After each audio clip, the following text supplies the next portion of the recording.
राजस्थान में मौजूद चित्तौड़गढ़ शहर का नाम चित्तौड़गढ़ के किले के ऊपर पड़ा है और इस किले को आप शहर के किसी भी कोने पर खड़े होकर देख लो, आपको दिखाई दे जाएगा। देखो, चित्तौड़गढ़ का किला भारत का सबसे बड़ा किला है। शायद एशिया का भी हो सकता है, दुनिया का भी हो सकता है, इतना मुझे नहीं पता, लेकिन भारत का सबसे बड़ा किला है वो यही है जो कि राजस्थान के अंदर मौजूद है। नाम है चित्तौड़गढ़ और ये इतना बड़ा है, इसकी जो परिधि है वो है करीब 13-14 किलोमीटर की और इसकी जो ऊंचाई है समुद्र तल से वो है 590 फीट की, यानी कि 180 मीटर। अगर आप पर्सनल गाड़ी भी लेके जाते हैं इसे घूमने के लिए तो कम से कम 2 या 3 घंटे लगेंगे घूमने में। पर्सनल गाड़ी जाती है, पूरे किले में रोड बनी हुई है, लेकिन तुम्हारा भाई इस किले को घूमने वाला है पैदल। देखते हैं कितना समय लगता है। फ़िलहाल बज रहे हैं सुबह के 10 और मैं जिस गेट के सामने खड़ा हूँ वो किले का पहला गेट है, पांडल पॉल। किले के पहले गेट के अंदर हम प्रवेश कर चुके हैं। किले के टोटल 7 दरवाजे हैं। 7 दरवाज़ों को पार करके आएगा जहाँ पर अपन को टिकट लेना होगा, लेकिन 7 दरवाज़ा पार करना भी अपने आप में एक चुनौती है। पहले गेट के पार करने के बाद में ये नज़ारा आता है, यहाँ पर कुछ लोग रह रहे हैं। यानी कि मैं आपको बताना चाहूँगा कि राजस्थान के अंदर 3 लिविंग फोर्ट है। एक है जैसलमेर का फोर्ट, एक है कुंभलगढ़ का फोर्ट और तीसरा है ये चित्तौड़गढ़ का फोर्ट जहाँ पर लोग रहते हैं। ठीक है, तो दूसरा दरवाज़ा आते हैं। उससे पहले आपको मैं बता देता हूँ कि कल मैं चित्तौड़गढ़ उतरने के बाद कहाँ गया। तो सुबह जब मैं चित्तौड़गढ़ के रेलवे स्टेशन पे उतरा ना, तो एक बार के लिए मैंने सोचा कि स्टे बाद में लेंगे, अपन है ना सुलभ शौचालय में नहा लेंगे और स्टेशन पे मौजूद लॉकर के अंदर अपना बड़ा वाला बैग रख देंगे, छोटा वाला बैग लेके अपन फोर्ट देखने के लिए निकल जाएंगे। लेकिन तभी मेरे दिमाग में आया कि स्टे अभी लो चाहे बाद में, पैसे तो मेरे उतने ही लगने हैं, क्यों ना अभी देख लेते हैं। अब बचे मेरे पास 2860 रुपये। इसके अंदर मैं 500-1000 वाला रूम तो ले ही नहीं सकता और बड़ी होटल की तरफ तो मैं देख ही नहीं सकता। तो फिर मैं बड़ा वाला बैग लेकर निकल जाता हूँ मेरे लिए 200-300 वाला धर्मशाला का रूम देखने के लिए। अब तुम्हारा ये भाई अपने बजट का स्टे तलाश करते हुए रेलवे स्टेशन से बस स्टैंड तक तो आ गया, लेकिन पिछले 1.5 घंटे से चित्तौड़गढ़ की सड़कों पर घूम रहा हूँ, लेकिन मुझे मेरी बजट का स्टे नहीं मिला अभी तक। जहाँ पर मिलता है धर्मशालाएँ वो खाली नहीं होती और कुछ धर्मशालाओं में कास्ट का इश्यू आता है मुस्लिम के अकॉर्डिंग। अब कौन सी धर्मशाला है उसका मैं नाम उजागर नहीं करना चाहता, क्योंकि सबका अपना अपना देखने का नज़रिया है, तो किसी को अपन बुरा नहीं कह सकते। अब देखो, जो भी है ठीक है, ये भी एक ट्रेवल अनुभव का एक हिस्सा है। जब मैं घर से निकला ना तो मैंने ये नहीं सोचा कि मुझे हर जगह स्टे मिलेगा, नहीं ना। अब इसी दौरान तुम्हारे भाई को भूख भी बहुत ज़ोरों से लग रही थी, लेकिन मेरी एक आदत है कि मैं बिना नहाए कुछ खा नहीं पाता। अब इससे पहले कि मैं बिना खाए बिना नहाए फोर्ट की तरफ बढ़ने ही वाला होता हूँ, तभी मुझे वीडियो बनाते देख ये भाई लोग आते हैं मेरे पास। वालेकुम सलाम। बस अल्लाह ने भेजा आपको।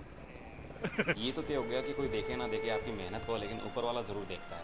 उसको पता लग गया कि इसको स्टे नहीं मिलने वाला इसके बजट का और महंगा ये लेगा नहीं, फालतू परेशान होगा। तो मेरी मदद के लिए आता है ये भाई, जिनका है ये स्टे हर्षित भाई का।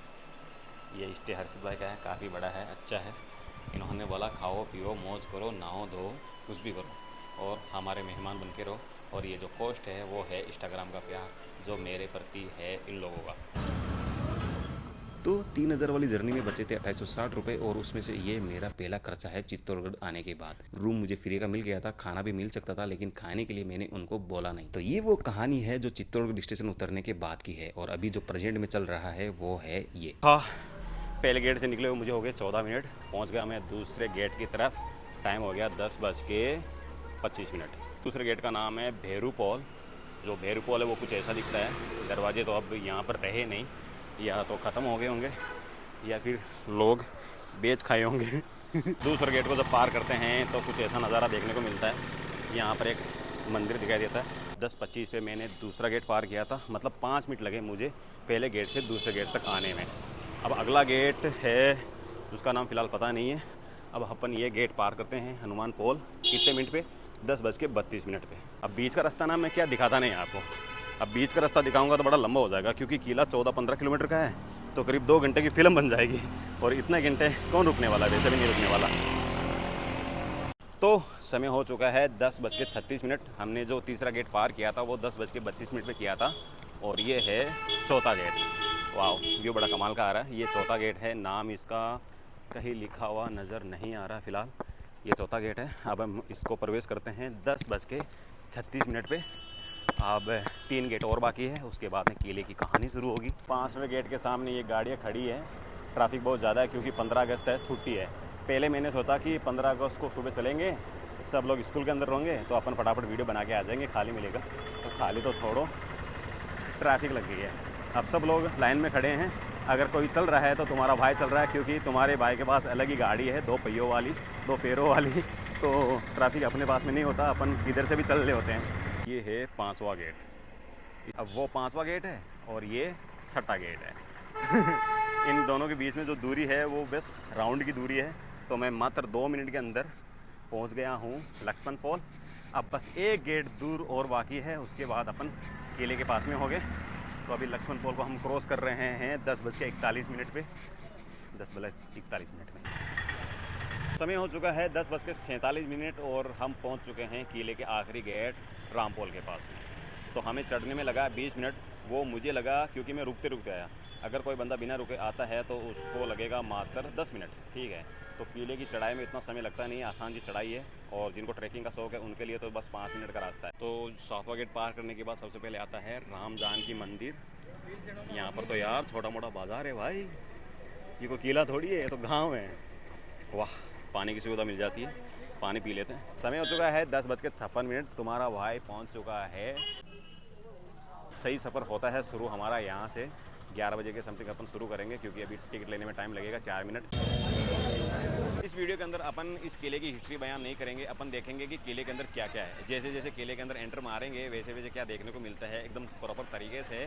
तो ये है किले का एंट्रेंस, वो है टिकट विंडो जहाँ से अपने टिकट लिए थे, और यहाँ से अपन किले के अंदर प्रवेश करेंगे। शायद ये भी हो सकता है। लेकिन इसके राइट साइड के अंदर एक तिरंगा लगा है। जब अपन इसके अंदर एंटर करते हैं इस पार्क के अंदर, तो अपने को वो चीज़ देखने को मिलती है जो अपने को देखना ज़रूरी है। और वो क्या चीज़ है देखने के लिए, वो मैं आपको बता देता हूँ कि इस जगह पे क्यों आना है। क्योंकि इस जगह पे आपको देखने को मिलेगा चित्तौड़गढ़ का पूरा 360 डिग्री वाला व्यू। 10:10 में हमने शुरू किया था किले की यात्रा, 11:30 हो चुकी है। अब सही मायने में किले की यात्रा स्टार्ट होने वाली है। वो तो नीचे से थी 10:10 पे।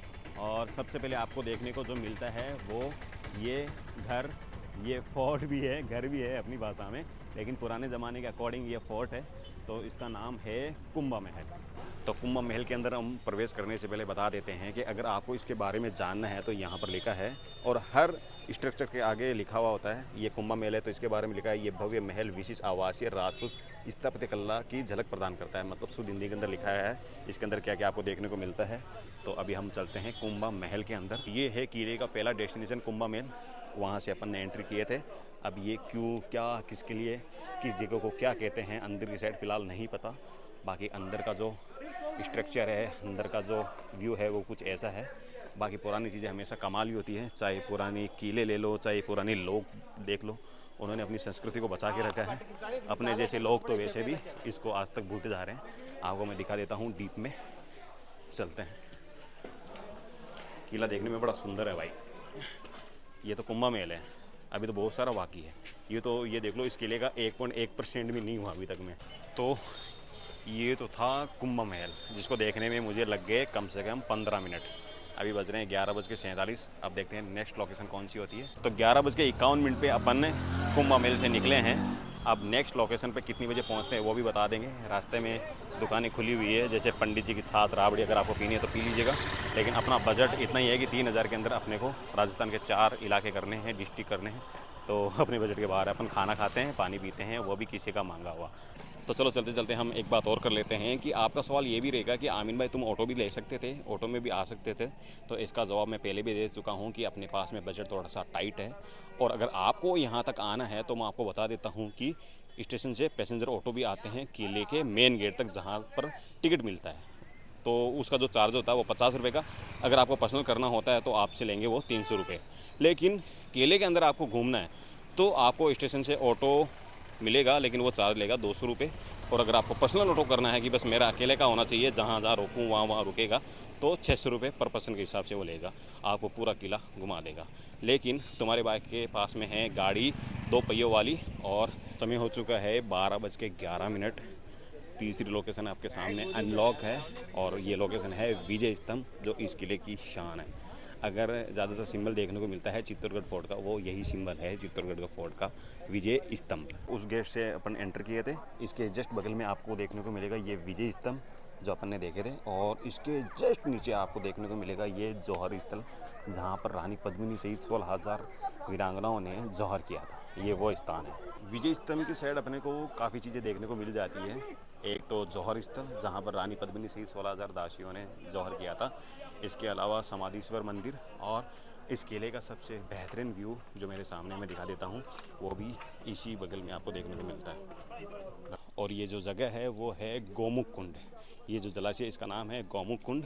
तो आपको एक ही जगह पर काफ़ी डेस्टिनेशन देखने को मिल जाती हैं यहाँ पे, जैसे कि ये विजय स्तंभ, उसके बगल में है जौहर स्थल वहाँ पर, और इसके जस्ट बाजू में जो आपको वो टेंपल दिखाई दे रहा है वो समाधीश्वर मंदिर है, और इसके आगे की साइड जो फ्रंट में आपको जलाशय दिखेगा उसका नाम है गोमुख कुंड। ठीक है, अब यहाँ से अपन रवाना होते हैं नेक्स्ट लोकेशन के लिए। बैटरी अभी लो है तो अपन चार्ज लगाएंगे पावर बैंक में, उसके बाद आपको नेक्स्ट लोकेशन में बता पाऊँगा। तो फिलहाल जो टाइम हो रखा है यहाँ से निकलने का वो है, तो समय हो चुका है 1:23। जब अपन निकले थे विजय स्तंभ से तब 12:30 हुए थे। उसके बाद में 12:45 में मैं पहुंचा कालिका माता मंदिर। तो वहां पर मेरा फ़ोन थोड़ा सा ऑफ हो गया तो ज़्यादा शोर उठा नहीं पाया मैं। ठीक है, तो उसके बाद में फ़ोन चार्ज लगाया। तो अभी मैं जिस जगह पे पहुंचा हूं 1:23 पे, वो है पद्मिनी महल। वो है कालिका माता मंदिर, ये है पद्मिनी महल। इन दोनों के बीच की जो दूरी है वो है मात्र 100 मीटर की। अब अपन को टिकट दिखाना पड़ेगा, टिकट दिखाने के बाद में ही एंट्रेंस मिलेगा। और ये है व्यू जहाँ से पद्मिनी महल का एकदम कमाल का नज़ारा देखने को मिलता है। ये देखिए, वाह। और इतनी अच्छी जगह कि अगर बैंड बजाना सीखना हो तो अपन इंडियन से सीखना चाहिए, क्योंकि ये देखिए ये अंदर का वो नज़ारा है जहाँ से पद्मिनी महल का व्यू देखने को मिलता है। लेकिन इसकी दीवारें हैं क्या लिपी गई है भाई लोगों के द्वारा। ये देखो, कांता के लिए एक मैसेज है, खून से लिखा बंदा जिसने भी लिखा कालूराम ने। ओए होए कांता, कालूराम, क्या क्या लव स्टोरीज यहाँ पर देखने को मिलती है। अगर किसी अच्छी खासी जगह की बैंड बजानी हो तो अपने उसे सीख लो। ये देखो, विष्णु प्रजापत, मेघना प्रजापत, अगर इनमें से किसी की लव स्टोरी बाकी रहेगी तो पूरा कर लीजिएगा, लेकिन यहाँ आगे इस जगह की ऐसी तैसी मत कीजिएगा। ये वो पॉइंट है जहाँ से मैंने पद्मिनी महल का नज़ारा दिखाया था। इसके नीचे का जो साइड है वो कुछ ऐसा देखने को मिलता है। तो ये पद्मिनी महल, ये इसके पास में जलाशय। अगर आप घूम के जाते हैं तो आप वो छतरी देख रहे हैं, जूम करता हूँ मैं एक बार, वो छतरी, वहाँ से अगर आपको व्यू देखना है तो कुछ ऐसा देखने को मिलेगा। और वो रहा कालिका माता का मंदिर, उसके बगल में एक स्ट्रक्चर है, उसका नाम मैं भूल गया। जब हम यहाँ पर पहुँचे तो 1:23 हुआ था, अभी बज रहे हैं 1:45। तो 1:45 पे अपन छोड़ रहे हैं पद्मिनी महल। अब जो नेक्स्ट लोकेशन है अपन को वापस रिटर्न यहाँ से जाना होगा कालिका मंदिर के साइड, क्योंकि इसके आगे कुछ लोकेशन है नहीं देखने को। तो अपने को यहाँ से जाने पड़ेगा कालिका माता मंदिर, और वहाँ पे जो रोड जा रही है राइट साइड के अंदर, उसमें जाके देखते हैं कि वहाँ पर अपने को क्या देखने को मिलता है और कुछ नया। लेकिन उस रास्ते से जाने से पहले अपन पियेंगे चाय, क्योंकि चाय की बहुत ज़्यादा तलब हो रही है। तो पद्मिनी महल के बाहर बहुत सारी दुकानें लगी हुई है, तो अपन चाय पी लेते हैं। चाय पीने के बाद अपन जो बाकी कुछ बचा है किले के अंदर वो देख लेते हैं, उसके बाद निकलेंगे। और अभी बज रहे हैं करीब 2 बजने वाले हैं। कुल्लड़ में गाली, कुल्लड़ में, ओ भाई जी कुल्लड़ में गाल भाई, चाय ला भाई। यहाँ खर्र की आवाज़ आनी चाहिए। तो ये है कालिका माता मंदिर, और इससे जस्ट आगे ये रास्ता जाता है। अगर अपन विजय स्तंभ से आते हैं तो ये रास्ता पहले आता है, और अगर अपन पद्मिनी महल से आते हैं तो ये रास्ता कालिका मंदिर के बाद में आता है राइट साइड के अंदर। अब अपन यहाँ पर चलते हैं इस रास्ते की तरफ। फ़िलहाल कोई जा नहीं रहा, लेकिन हम जाएंगे। और रास्ता वैसे सुनसान है, सिर्फ 2 गायें और कुछ बंदर देखने को मिल रहे हैं, और उन्हीं बंदरों में से एक ये वाला बंदर है। इस रास्ते पे आपसे एक माफ़ी चाहूँगा कि मेरा ये जो माइक है वो हो चुका है ख़राब, लेकिन अब जो आवाज़ आएगी वो आपको इतनी क्लियर नहीं आएगी। हालांकि मेरे शब्दों में क्लियरिटी है, लेकिन आवाज़ में इतनी क्लियरिटी नहीं है। हाँ, कोई व्हीकल नहीं आता है तब तक आपको अच्छे से सुनाई देगा, अगर कोई व्हीकल आता है फिर तो सुनाई नहीं देगा। तो क्या कर सकते हैं। ये अलग बात है कि आपको इस ब्लॉग में इतना मज़ा आएगा नहीं, इतना कनेक्ट नहीं कर पाएंगे आप, क्योंकि मेरे पास ना तो ड्रोन शॉट है ना मेरे पास ड्रोन है। क्योंकि ड्रोन से जो विजुअल आते हैं ना, जो लुक आते हैं, वो कमाल के आते हैं। और रही बात स्टोरी टेलिंग की, वो वाला माइक मैं रूम के अंदर छोड़ दिया, अगर वो होता तो भी मैं एडजस्ट कर ही लेता। और स्टोरी टेलिंग के लिए क्या है ना कि चित्तौड़गढ़ को कवर करने के लिए 2 दिन चाहिए। एक एक चीज़ अपने को उठानी होती है, उसके अनुसार अपने को बोलना होता है, तो बहुत समय लगता है। और मेरे पास समय है नहीं, क्योंकि अपन किसी और के घर में स्टे किए हैं तो ज़्यादा लंबा समय अपन रुक नहीं सकते, किसी पे बोझ बनना अच्छा नहीं लगता। तो अपन आज शाम को निकलेंगे प्रतापगढ़ के लिए। तो फिलहाल चित्तौड़गढ़ का जो कुछ बचा है इस रास्ते पे जो दिखता है वो दिखते हैं। और ये जो इलाका है वो एग्जिट है। जब मैंने वहाँ पर पूछा कि ये एग्जिट है मतलब वापस किले के बाहर की साइड निकल जाएगा, और इस रास्ते में 1-2 लोकेशन और है, वो आपको मैं दिखा देता हूँ। और जिस लोकेशन पर अपन पहुँचे हैं, जहाँ पर ये गाड़ियाँ खड़ी है, 2:43 पे अपन पहुँचे। बोलते बोलते आवाज़ भी थक गई, पैर भी काफ़ी हद तक जवाब दिए हैं अभी तक पैदल घूमते घूमते। और अच्छा, ये गेट है, मतलब किले के एंटर होने के और भी गेट है। गेट का नाम है सूरज पोल।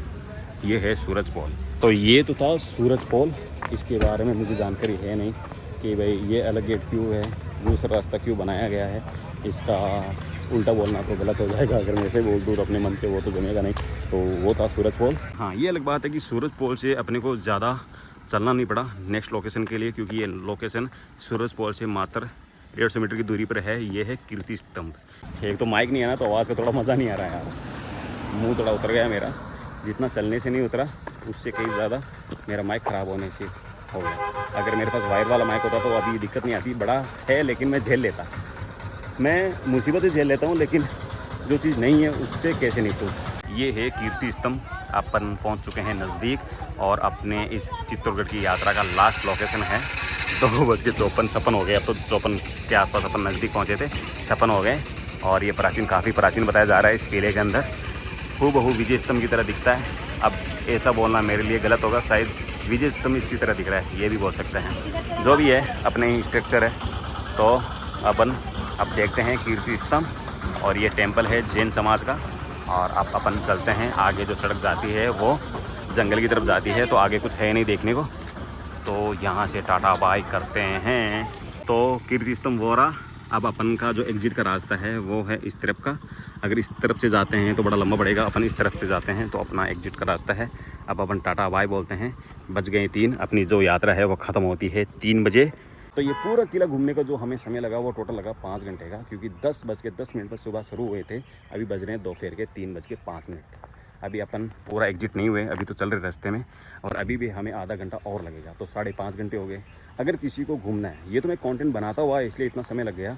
अगर किसी को कंटेंट नहीं बनाना फिर घूमना है तो इतना समय नहीं लगेगा, क्योंकि उसको रुकना क्यों है, हमें बनाना है कुछ वीडियो, इसलिए रुकना पड़ता है। वो रुकेगा कि वो देखेगा, निकलेगा आगे।